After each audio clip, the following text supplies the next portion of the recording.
So a focus on results of who I intend to be won't get me there. It's the daily habits, the actions, the beliefs, the language I use, and the things I do day in and day out, the same things that have led me here that will lead me here.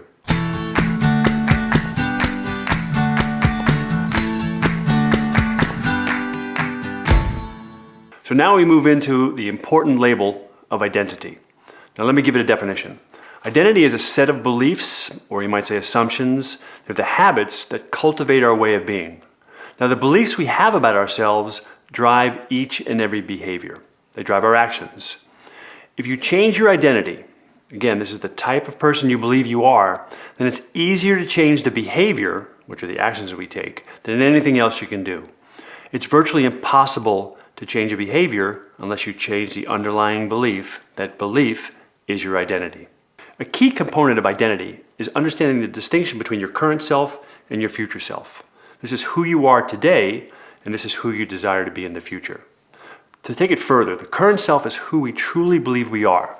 This is based on the stories that we tell ourselves. Now, those stories are confirmed by stories or evidence of what we see and what we hear. Now, that evidence or the stories that we see or hear actually repeat to ourselves are reinforced day in and day out. And that conditioning only serves to strengthen that story. As a matter of fact, it kind of nails our foot to the floor of us staying our current self. So the other side of that is the future self. Now, this is who we want to become. This is what we want to have, what we want to do, the experiences that we long for, and the impact we want to make on the world. All of us have a future self. The thing about this model is to look at where you are and where you want to get to, and to freeze time and understanding identity, because absent understanding identity of who you are and who you want to be, we just keep moving the fences out to that future self that we long to get to. Sometimes we all believe we're going to start tomorrow. Now, moving further down the road of identity, talked about your current self, right where you are today, the future self, your desires of who you want to be. Now, going from this person who you are today to who you want to be requires a bridge. That bridge I refer to as habits. Now, to give that a bit more detail, habits are the daily or consistent activities that allow a person to live into the future that they imagine or to sustain that current self.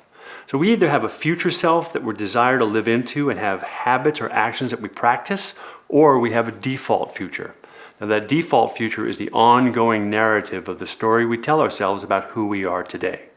Habits are how we embody our identity and our future identity, but it's who we are today based on the words, the pictures, and images, the repeated behaviors that we do day in and day out. Now, the process of building habits is a process of becoming yourself, vital to living into this future version of who you intend to be. One of the things that reinforces who we are today is we have beliefs. Now, those beliefs are validated by evidence, the things we see or hear that validate our assumptions or our underlying beliefs.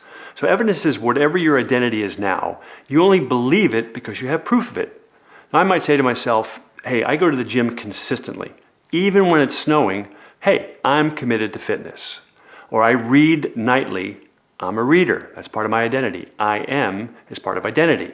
Or I'm a student. That means I'm focused on growth. Or I go to the temple on Saturday, the church on Sunday, therefore I am faithful.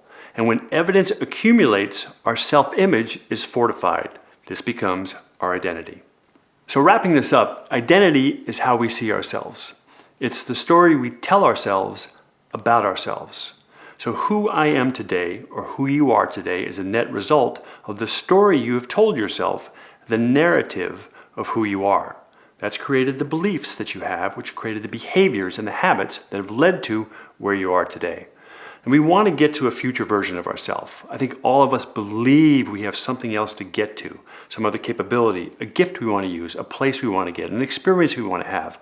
That's the future version of ourselves. However, if we sustain the activity and the habits and the behaviors of who we are today, we will not end up that person we want to become. We will just end up an older version of who we already are. So the key thing here is to understand the story we're telling ourselves about where we are today and understand what that story needs to be in order for us to step into that future version of ourselves we desire to be. Now, the bridge between the two of these is the habits. So a focus on results of who I intend to be won't get me there. It's the daily habits, the actions, the beliefs, the language I use, and the things I do day in and day out, the same things that have led me here that will lead me here. And I have to know that I'm going to want to see evidence to prove that I'm on that path. I have evidence to prove where I am today. In order for me to go where I want to get to, I have to practice some habits and have reinforcement of the fact that I'm on my path. So it might be the evidence that I've been to the gym 4 times this week. It might be evidence that I've written 4 pages for my book this week. It might be evidence of my first public speaking event that stack up over time to help me live into that future person I desire to be. Identity is the subject of all the beliefs that you have, the habits that are performed day in and day out. If I want to change who I intend to become, I have to change something in my daily behaviors. You got this.